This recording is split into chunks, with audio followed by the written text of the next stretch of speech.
Birmingham, Alabama, a city where old brick courthouses and neon diners sit side by side, where Sunday sermons echo louder than police sirens.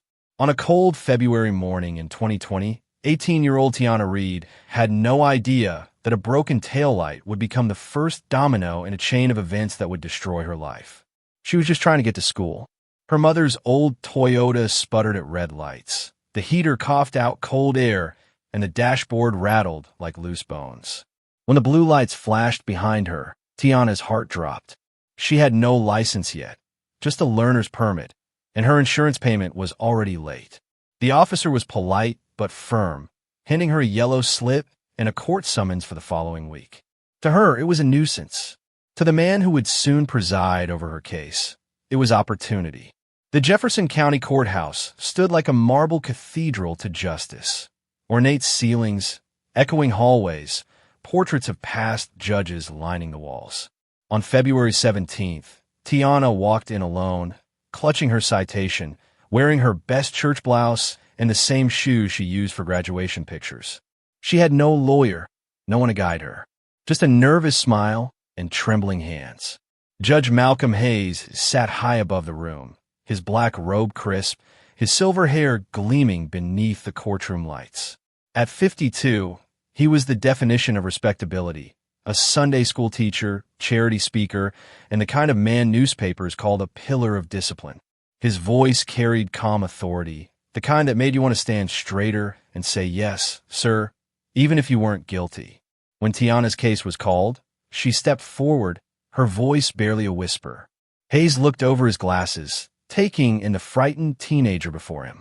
"Miss Reed," he said smoothly, "you're here for a broken taillight and driving without a full license. Is that right?"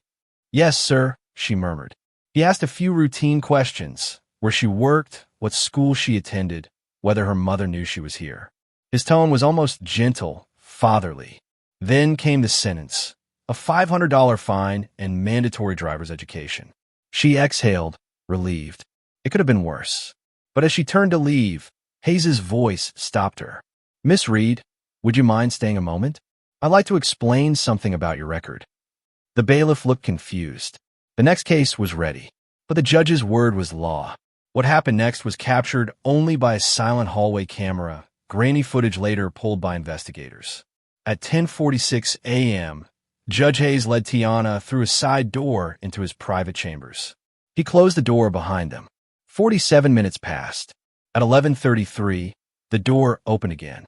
Tiana emerged first. Her eyes were red. Her arms were crossed tight against her chest. She didn't look back. Hayes followed a moment later, adjusting his tie, his face unreadable. The court clerk noticed her shaking as she signed the paperwork. The security guard by the exit offered a polite, "Have a good day," but she didn't respond. She walked out into the cold, blinking against the morning light, as if she'd stepped from one world into another. That evening, her mother, Vanessa, found her daughter sitting at the kitchen table staring into a cup of untouched tea. "How'd it go, baby?" she asked. Tiana shrugged. "Fine, just a ticket." But Vanessa could see the difference.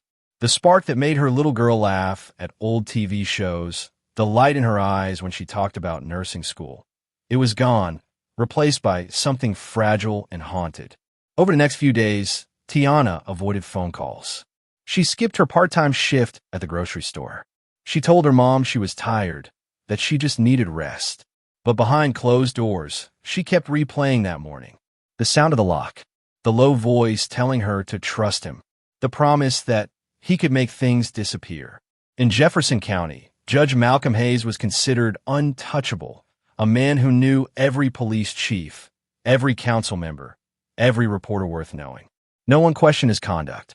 No one dared to. And so, when an 18-year-old girl walked out of his office pale and silent, nobody asked why. Outside, the courthouse flag fluttered lazily in the wind. Tiana looked up at it, clutching her ticket in one hand and her car keys in the other. She told herself it was over, that she'd pay the fine and move on. But as she started the engine, she caught her reflection in the rearview mirror, eyes red, jaw tight, and for a moment, she didn't recognize the girl staring back. That broken taillight would be fixed in a week. But the crack it left in her life had only just begun to spread. Long before he ever sat behind a mahogany bench, Judge Malcolm Hayes was already practicing the art of control. He didn't learn justice in a courtroom. He learned it at his father's dinner table. Malcolm grew up in Selma, Alabama, the son of a Baptist pastor who believed obedience was next to holiness. The reverend demanded perfection from his congregation, but especially from his son. Every meal was a sermon, every mistake a lesson in shame. "You're either the one giving orders," his father used to say, tapping the Bible with a heavy finger, "or you're the one taking them." Malcolm took that lesson to heart. By 16, he was charming his teachers, manipulating classmates, and running for student council. Not because he cared about rules, but because he wanted to see how far charm and intimidation could take him. He discovered something intoxicating. People wanted to be told what to do. They wanted to be led. At the University of Alabama, he majored in political science, but minored in deception. He dated the daughter of a state senator, not for love, but for access. Behind his clean-cut image and polite smile, rumors swirled. One about a girl at a fraternity party who reported he had forced himself on her. The story vanished overnight. The girl withdrew from school. Malcolm stayed. No report. No consequences. Only whispers. That was the moment he understood. Power doesn't protect the innocent. It protects itself. When he entered law school, Malcolm was no longer just ambitious. He was strategic. He studied not only legal codes, but human weaknesses. Professors adored him. Eloquent, respectful, impossibly prepared. His classmates admired his confidence, but feared his precision. During his clerkship in Montgomery, a supervisor caught him forging billable hours on a pro bono case. Instead of reporting it, the judge fixed the problem. Malcolm repaid the favor years later with a silent nod when that same man faced an ethics inquiry. By his late 30s, he was known among Alabama's political elite as the closer, a man who could make problems disappear quietly. Promotions came not through merit, but through manipulation. When a vacancy opened on the Jefferson County bench in 2001, his appointment was sealed behind closed doors. No one questioned it. Malcolm Hayes had become untouchable. To the public, he was everything a judge should be: disciplined, articulate, unshakable. He spoke at high school graduations about the value of hard work. He led prayers at charity banquets. He smiled for cameras beside his elegant wife, Caroline, who wore pearls and perfected silence. Inside their gated home on the west side of Birmingham, the facade continued. Dinner was punctual. Wine was poured. Politeness covered the cracks. Caroline knew he was distant, but she didn't know how deep the distance ran. Because once the robe came off, Hayes's nights grew darker. He started staying late at the courthouse, preparing case files. Clerks noticed he often summoned young female defendants into his chambers under the guise of private discussion. His words were polished, his tone paternal, but the air around him carried a subtle dread, the kind that made interns quit without explanation. Those who whispered knew better than to file a complaint. Hayes had friends in every office and favors owed in every department. No one challenged the man who controlled their careers. When Tiana Reed appeared before him that February morning, Hayes recognized the type immediately: shy, respectful, eager to please. The perfect prey. He watched the way her voice trembled when she said, "Yes, sir," the way she clutched her purse with both hands. That night, he couldn't stop thinking about her. In his study, surrounded by law books and awards, he poured himself a scotch and pulled out his phone. Within minutes, he had bought a prepaid SIM card from a corner store under a fake name, Robert Ellis. He texted, "You handled yourself well today. I can help you pay that fine. Let's talk privately." No signature, just a hook. For 2 days, she didn't respond. But on the third night, his phone buzzed. "Who is this?" "Someone who can make your problems go away." They met the following week at a rundown Econo Lodge on 3rd Avenue. Hayes arrived first in jeans, a baseball cap, and sunglasses. He paid cash. Tiana arrived 15 minutes later, shoulders hunched, scanning the parking lot before stepping inside. To anyone else, it might have looked like an affair. But to Hayes, it was something far more sinister: control, neatly disguised as kindness. He promised her help. He promised to take care of her. He called her smart, special, mature beyond her years. He brought small gifts, a bracelet, grocery money, a new phone. And every time she tried to leave, he reminded her what she stood to lose. You don't want people to misunderstand, do you? They'll think you came on to me. They wouldn't believe you anyway. The fear in her eyes became his favorite sight. At home, Caroline slept alone. At church, Malcolm preached about temptation and sin. At the courthouse, he handed down sentences to men half his age for crimes he'd long stopped feeling guilty about. To the world, he was Judge Hayes, a man of God, a man of law, a man above reproach. But in truth, he'd stopped serving justice long ago. Now, he only served himself. For weeks, Vanessa Reed told herself her daughter was just tired. Teenagers got moody. Finals were stressful. That's what mothers say when the truth feels too heavy to face. But deep down, she knew. A mother always knows. It started with little things. Tiana stopped singing in the shower. She stopped talking about college. The girl who used to hum gospel songs while making breakfast now moved through the apartment like a ghost. Vanessa noticed her daughter's eyes, always red, always avoiding her own. She tried to catch her gaze, but Tiana would just whisper, "I'm fine, Mama," and disappear into her room. The nights were the worst. Vanessa would hear muffled sobs through the thin walls of their two-bedroom apartment above a laundromat. She'd knock, gently at first, then harder. No answer. One night, she opened the door and found Tiana lying on her side, facing the wall, her shoulders trembling. "Baby, talk to me," she said softly, sitting on the edge of the bed. Tiana didn't move. "I'm just tired, Mama." It was the way she said it, flat, broken, like those words were the only ones she could still manage. Vanessa brushed her hair, humming the same lullaby she'd sung since Tiana was a baby. But her daughter's body stayed rigid, like she was holding in a secret too painful to share. In the mornings, Vanessa would act normal. She'd make pancakes, talk about college applications, pretend everything was fine.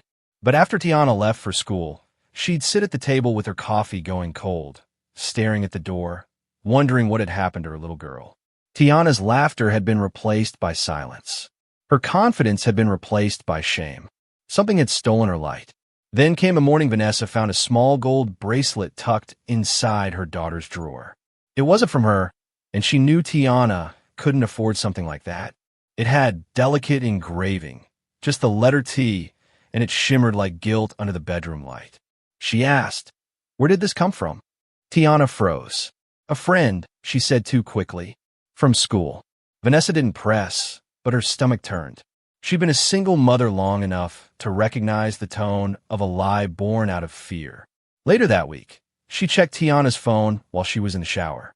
No messages, no calls, just a blank contact list, clean, almost too clean. Whatever was happening, her daughter was erasing it as she went. A few months passed. Spring turned to summer. Vanessa thought maybe the darkness had lifted. Then one night, she heard a crash from the bathroom. She ran in to find Tiana sitting on the floor, a plastic stick in her trembling hands, her face pale as paper. Vanessa's heart stopped. "Tiana, what is that?" Tiana didn't answer. She just stared at the test, eyes filling with tears. Two pink lines. For a moment, neither of them spoke. Then Tiana broke down, sobbing into her mother's lap. "I'm sorry, Mama. I didn't mean for this to happen. I thought he cared. I thought he'd help." "Who, baby? Who did this to you?" Tiana shook her head violently. "You don't understand. You can't find out I told you. He said it would ruin everything." Vanessa's blood ran cold. "He? How old is he?" Tiana whispered, "Older." And that was all. Vanessa wanted to scream, to demand answers, but the sight of her daughter, fragile, terrified, kept her still. She wrapped her arms around her instead. "We'll figure this out," she said, her voice breaking. "Whatever it is, I'll protect you." But she couldn't protect her from the silence that followed. Tiana refused to say another word. She carried the pregnancy quietly, disappearing from school, avoiding friends, pretending to take online classes. And then, one cold December night in 2020, Noah Reed was born at the University of Alabama Hospital. 6 pounds, black curls, the same dimpled chin as the man Vanessa didn't yet know existed. The first time she held him, Vanessa felt hope again. Maybe the baby would bring her daughter back. But she saw it instantly.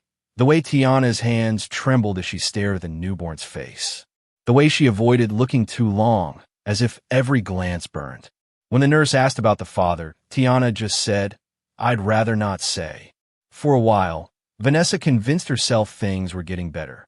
Tiana smiled when Noah giggled, hummed lullabies again, even talked about community college.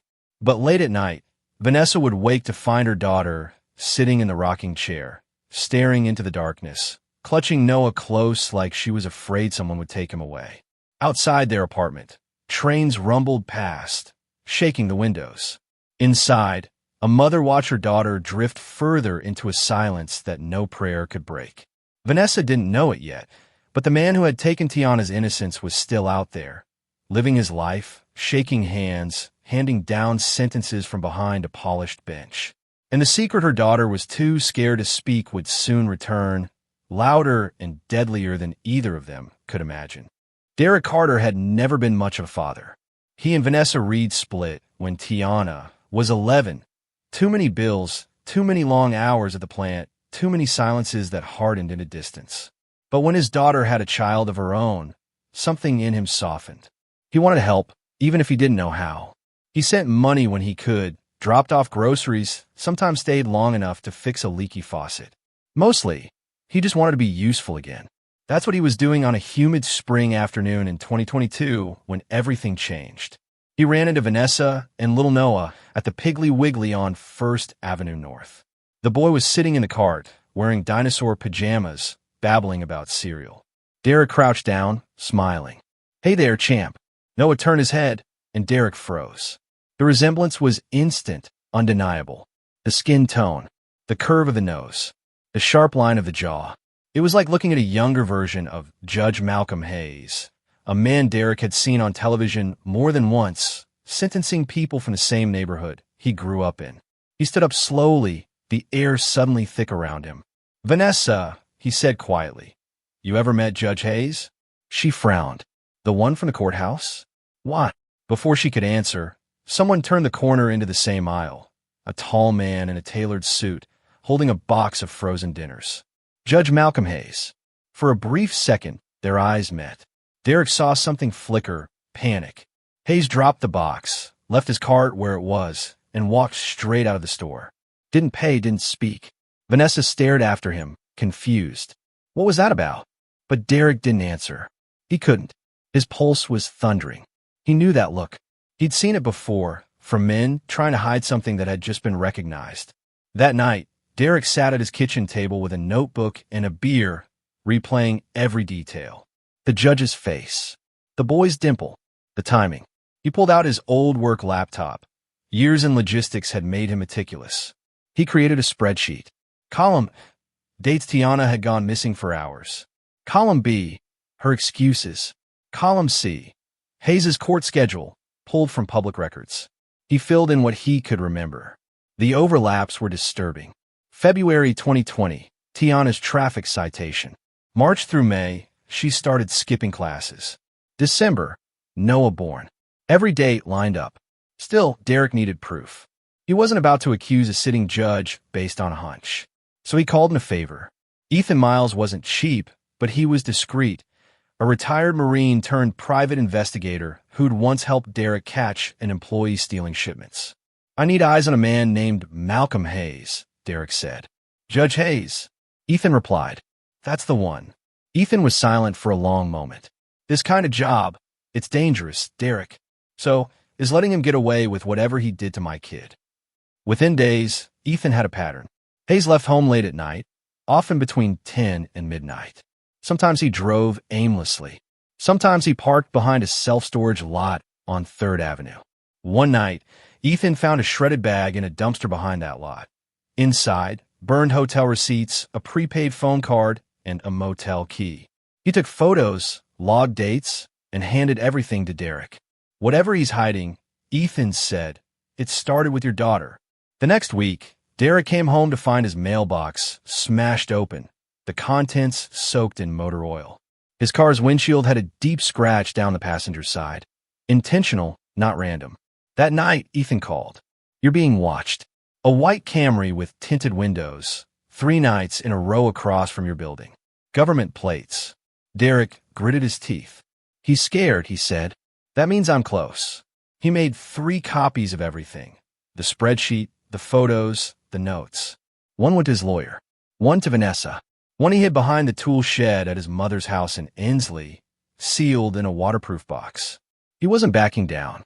On a Thursday morning, he booked a meeting at the courthouse, posing as a concerned parent wanting to thank the judge for helping his daughter years ago. When they sat across from each other, Derek hit record on a pocket voice device. "Do you remember my daughter, Tiana Reed?" he asked.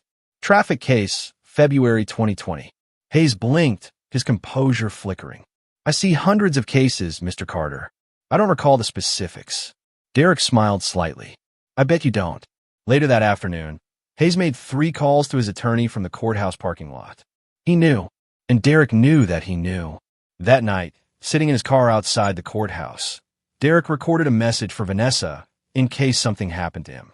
"If you're hearing this, it means I got too close. But you have to finish this. For Tiana. For Noah. Don't let him bury them twice." He didn't know it yet, but the walls around Judge Hayes were beginning to crack. And soon, the truth would come pouring through. At first, the messages came quietly, 1 line, no name. 2:47 a.m. Your father needs to stop asking questions. Think about Noah's future. Tiana stared at the screen, the light from her phone bleaching her face. She didn't recognize the number, but she didn't need to. The words felt like his voice.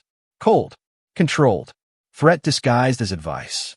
She deleted it immediately, but the fear stayed, pulsing like a heartbeat. A week later, another message. 1:15 a.m. Curious fathers sometimes lose their jobs. Manufacturing plants have accidents. Her hand shook so hard she nearly dropped the phone. She checked on Noah, asleep in his crib, and sat on the floor beside him until morning. By the 3rd week, they came almost nightly. Your college funding could vanish with 1 call. Social services pays close attention to unstable young mothers. He didn't have to say his name. She knew it was Judge Malcolm Hayes. He had found her again. Tiana's mother, Vanessa, noticed the change instantly. Her daughter jumped at every sound, kept the curtains closed even during the day, double-locked the door. "Sweetheart," Vanessa said one night, "you've been shaking all week. Is someone bothering you?" Tiana forced a smile. "No, Mama. I'm just tired." That same lie again, thin as glass.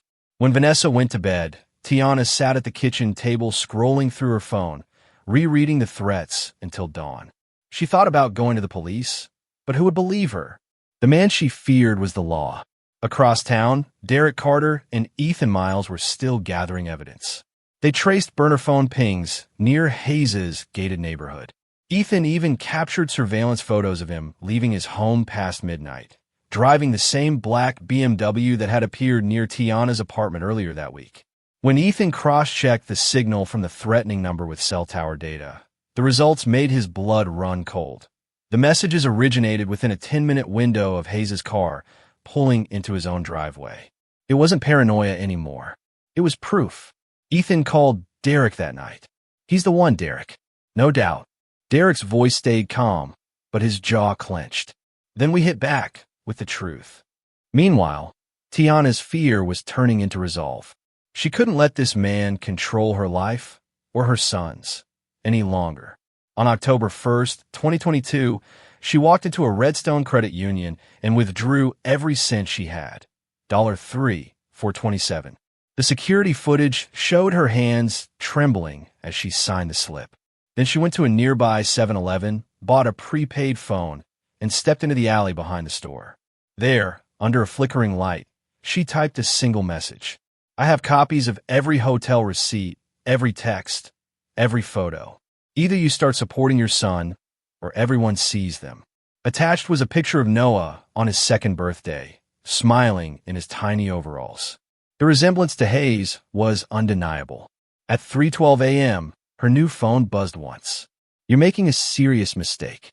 That same night, inside his office, Judge Malcolm Hayes sat alone, rereading the text over and over.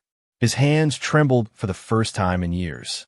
The mask he'd built, the church photos, the speeches, the polished smile, was slipping. He couldn't afford scandal. Not with an election year coming. Not with his reputation carved into marble plaques. By dawn, his plan was already in motion. His credit card statement later showed payments to a reputation management firm, large cash withdrawals totaling $15,000, and a single transfer to a man named Marcus Ray, a private investigator known for solving problems that never reached court. Hayes wasn't looking for redemption. He was looking for erasure. While he plotted, Tiana prepared her own counterattack. She collected every piece of evidence she could find: old texts, motel receipts she dug from dumpsters, screenshots, even bank ATM photos of Hayes withdrawing cash before their meetings. She printed copies and sealed them in a folder labeled for Noah. Vanessa found her packing one afternoon. "Where are you going, baby?" Tiana smiled faintly. "Just to meet someone about the future." Her mother didn't push. She wanted to believe things were finally getting better. But that night, when Vanessa checked on her grandson, she found his crib empty. Tiana's jacket was gone, her phone missing, the folder too. Across town, Hayes stared out his window into the dark, phone pressed to his ear. She reached out again. He whispered. A gruff voice replied, "Then it's time to make sure she doesn't reach anyone else." The next morning, Vanessa woke to silence. The apartment felt hollow. A faint chill crawled up her spine. She tried calling her daughter's phone. No answer. Tried again. Voicemail. She looked at Noah's toys scattered across the floor and felt something inside her twist. Somewhere out there, her daughter was facing a man who had spent his whole life hiding behind the law. And he wasn't done yet.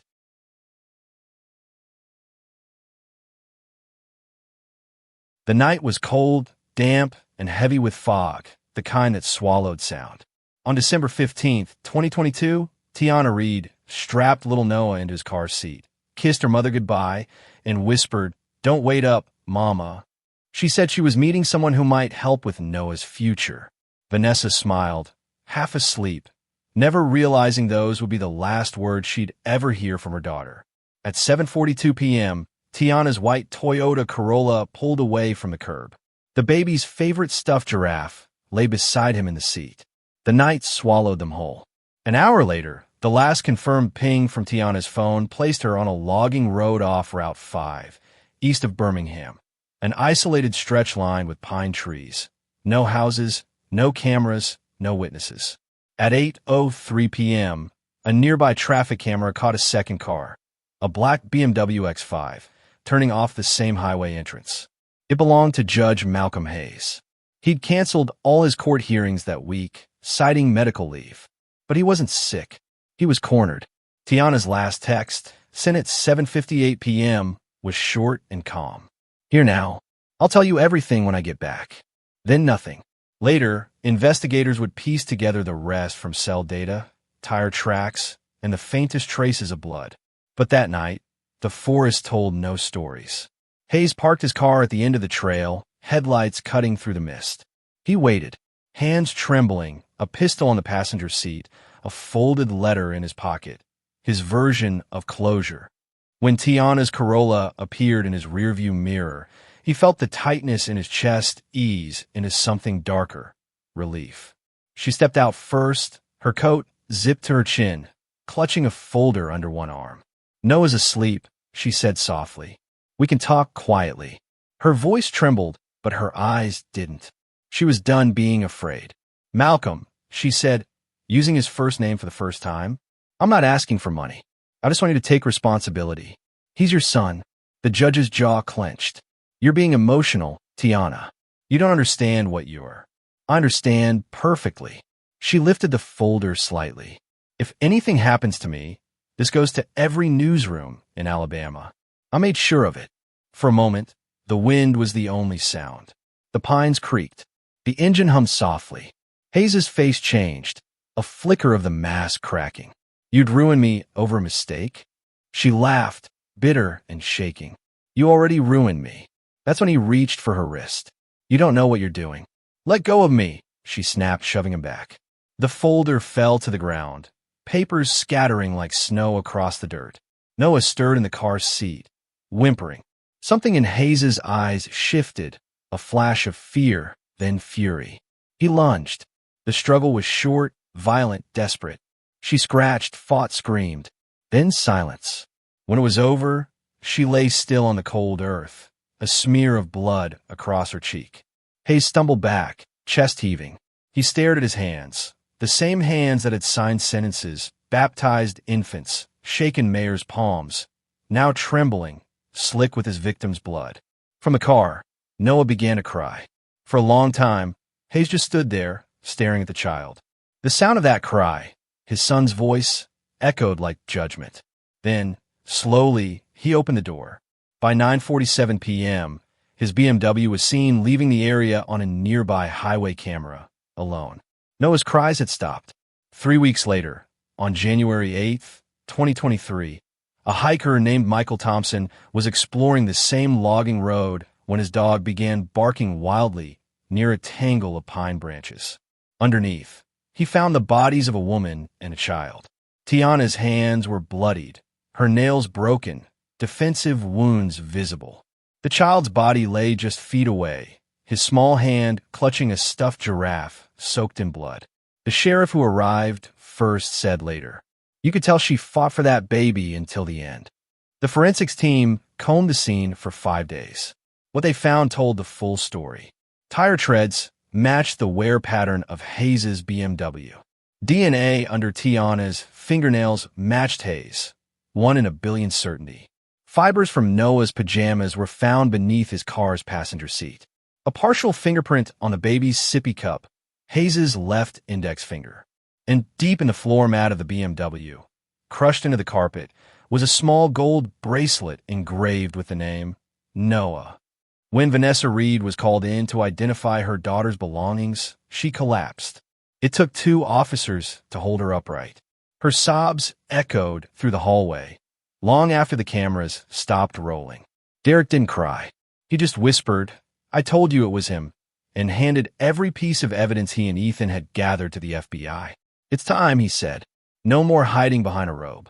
By then, the man who'd once preached morality from the bench was already unraveling. The law he'd twisted for decades was finally turning its gaze on him. And for the first time in his life, Judge Malcolm Hayes had no power left to silence the truth. The Jefferson County Courthouse had seen its share of high-profile trials, but never one like this. By June 2023, the man who once ruled its courtroom in silence now stood there as a prisoner. Judge Malcolm Hayes, age 52, former pillar of justice, church deacon, family values crusader, entered in an orange jumpsuit, shackled at the wrists. The marble steps that once carried his polished shoes now echoed with the scrape of chains. Outside, camera crew swarmed. Protesters held signs reading, "No more silent benches," and "Justice for Tiana and Noah." Inside, every seat was filled. Law students, former defendants, mothers clutching photos of their daughters. The same wooden bench that had once been his throne now looked like a coffin. Prosecutor Catherine Morales stood first. Her voice was steady, sharp. "Ladies and gentlemen of the jury, this case is about power, the kind that corrupts in secret." Malcolm Hayes wore a robe by day and hunted by night. He preyed on an 18-year-old girl who came before his court for a broken taillight. He silenced her, impregnated her, abandoned her, and when she threatened to speak, he murdered her and their child. Gasps rippled through the gallery. Even the jurors shifted uneasily. Hayes sat stone-faced, his attorney whispering in his ear, but the tremor in his hand betrayed him. The prosecution began with Derek Carter, the father who had uncovered it all. He stepped up, a thick folder of notes under his arm. For 6 hours, he walked the jury through his investigation. The spreadsheet, the phone logs, the meeting he secretly recorded. His voice cracked only once, when he described seeing Noah in the grocery store for the first time. "I knew that face." The moment the judge saw him, he froze. That was fear, not surprise fear. His testimony painted a portrait of obsession and arrogance. Next came Vanessa Reed, trembling as she took the stand. The mother who'd buried her daughter and grandson clutched a small notebook, Tiana's journal. She read a single line aloud, her voice breaking. He says no one will believe me, that I'll ruin his career. But Noah deserves to know who his father is. The courtroom fell silent. Even the defense attorney lowered his eyes. Then came the scientists, the analysts, the experts. Each piece of evidence a nail in the coffin Hayes had built himself. Dr. Elena Rodriguez, the medical examiner, detailed the struggle marks on Tiana's body, the bruising on her neck, the broken fingernails. She described how Noah had been found, uninjured but smothered, likely after witnessing his mother's death. 3 jurors wiped their eyes. One woman in the gallery sobbed openly. When the prosecutor asked if the DNA under Tiana's nails matched Hayes, Rodriguez didn't hesitate. 1 in 1 billion chance it belonged to anyone else. But the moment that shattered what little doubt remained came when Caroline Hayes, the judge's wife of 23 years, took the stand. She wore black. Her hands trembled as she raised them for the oath. The night Tiana and the baby went missing, she said softly, Malcolm came home late, covered in sweat. He threw his clothes in the fireplace and burned them. He wouldn't look at me. The next morning, there was mud on the car tires and pine needles stuck to the bumper. The courtroom erupted. The judge pounded the gavel for order, but the damage was done. Caroline continued. I asked him what happened. He said, you don't want to know. That's when I realized I didn't know the man I married at all. The final blow came from technology. An FBI analyst played a voicemail recovered from Tiana's burner phone, timestamped 2:12 a.m., December 16th, just hours after her death. You should have left this alone. You pushed too far. Now, there's nothing left to save. The voice was calm, measured, unmistakable. It was Judge Malcolm Hayes. After 3 weeks of testimony, Catherine Morales gave her closing argument. He sat on that bench for 20 years preaching morality, demanding obedience, and condemning others. But power without accountability breeds monsters. Tiana Reed walked into his courtroom seeking fairness. She found a predator. Noah was born into silence, and when his cry threatened to expose the truth, his own father smothered it. She turned to the jury. Today, you have the power to do what he never did, deliver justice. The defense tried to spin a story of blackmail and emotional instability, claiming Hayes panicked after years of harassment.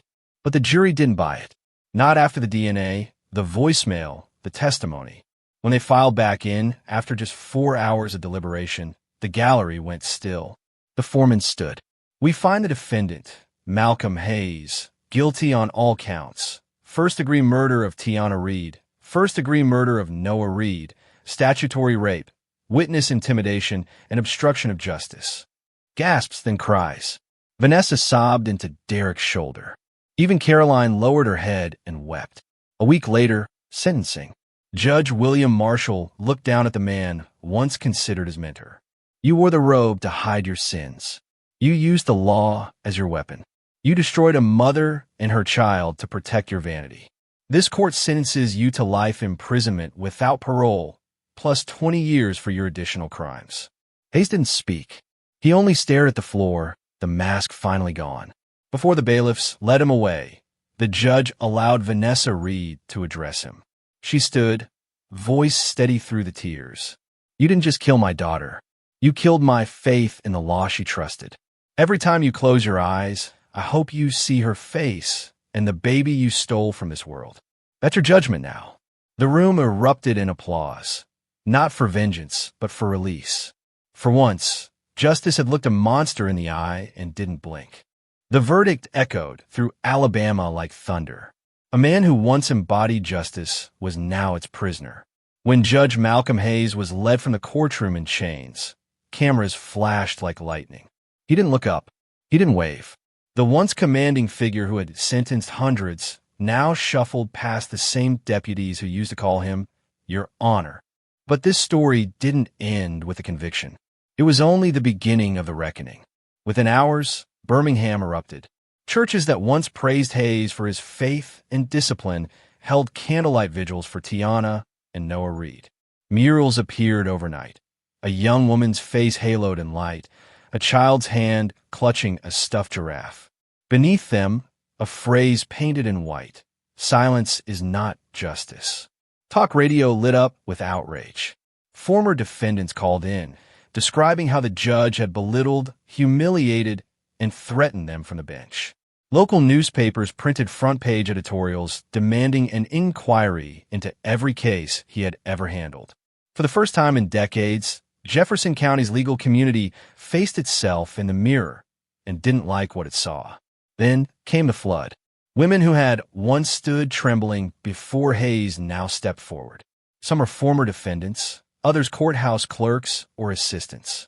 Each told the same story: a private meeting, a favor, a secret that destroyed their lives. One woman, Denise Walters, went live on Facebook, her hands shaking as she spoke. "I was 18. He told me he could make my charges disappear. He said I owed him gratitude. I thought I was alone, but I'm not." The video reached 500,000 views in 2 days. Civil rights attorneys began reopening past cases, alleging coercion and misconduct. The Alabama Bar Association faced pressure it could no longer ignore. Judges resigned quietly. Others denied everything. A storm had broken, and it wasn't going back underground. Public outrage turned into movement. Protests outside the courthouse grew by the hundreds. Mothers, students, survivors, even police officers' wives. They didn't chant for vengeance. They demanded accountability. State legislators met in emergency session that summer. By fall, a new policy passed unanimously, the AO law, named after the initials AO for Eleanor in the original public petition. The law mandated annual psychological evaluations for all judges statewide, 24-hour video recording and auditing of any private judicial interaction with unrepresented minors or defendants, an independent oversight board with citizen members outside the judiciary to review complaints. For the first time in Alabama's history, the justice system was forced to answer to the public it served. While politicians celebrated reform, the people closest to Tiana and Noah were learning how to live with the emptiness. Vanessa Reed never returned to her insurance job. Her apartment above the laundromat became something new, a refuge. She cleared out the living room, added 2 small couches and a coffee maker, and hung a simple sign by the door, Noah's Light. Every Wednesday, she held free workshops for young women who had been mistreated or intimidated by men in authority. She called them Know Your Rights nights, sessions about legal aid, emotional boundaries, and self-protection. She kept a photo of Tiana and Noah at the front of the room. Whenever she spoke, she'd glance at it and say softly, "We can't bring them back, but we can make sure no one walks into a courtroom alone again." Derek Carter poured his grief into structure the only way he knew how. He founded the Noah Foundation, offering scholarships to single mothers pursuing degrees in law or nursing, Tiana's 2 dreams combined. He framed his spreadsheet, the one that had exposed Hayes, and hung it in his office. The title cell read simply, "Evidence of Love." When reporters asked how he found the courage to face a man like Hayes, he answered, "You don't get brave all at once. You just stop being afraid to tell the truth." After the trial, Caroline Hayes filed for divorce and moved to Savannah, Georgia. She changed her last name, took a job at a public library, and began volunteering with survivors of domestic and workplace abuse. In a rare interview with Southern Woman magazine, she said quietly, "He fooled everyone, even me. I slept beside a monster for 23 years. When asked if she ever visited him in prison, she shook her head. There's nothing left to say to the man who killed his own child." Tamara Ellis, the young reporter who first broke the story, was nominated for a National Journalism Award. CNN offered her a job. She turned it down. "This story doesn't belong to the nation," she told a local paper. "It belongs to Birmingham, to the women who were told to shut up and finally didn't." She still visits Vanessa once a month for tea. Together they light a small candle for Tiana and Noah and talk about the strange thing that happens when truth finally comes out, how it doesn't heal, but it frees. On what would have been Noah's 4th birthday, Vanessa stood on a hill in Elmwood Cemetery. The winter sun filtered through oak trees, the wind brushing her coat. She placed a toy giraffe beside the headstone, the same one from his crib. For a long time, she said nothing. Then she whispered, "You're safe now, baby." And Mama finally made them listen. As she walked back down the hill, she passed dozens of small white roses lined along the path. Each one had been left by someone she didn't know. People who had read her story, watched the trial, felt the echo of her loss. At the courthouse downtown, a bronze plaque had been mounted beneath Hayes's old bench. It read, "Justice must not only be served, it must be worthy of those it protects."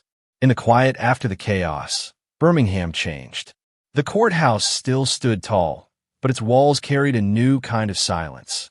Not the fearful hush that used to follow Hayes's gavel, but a silence born of respect.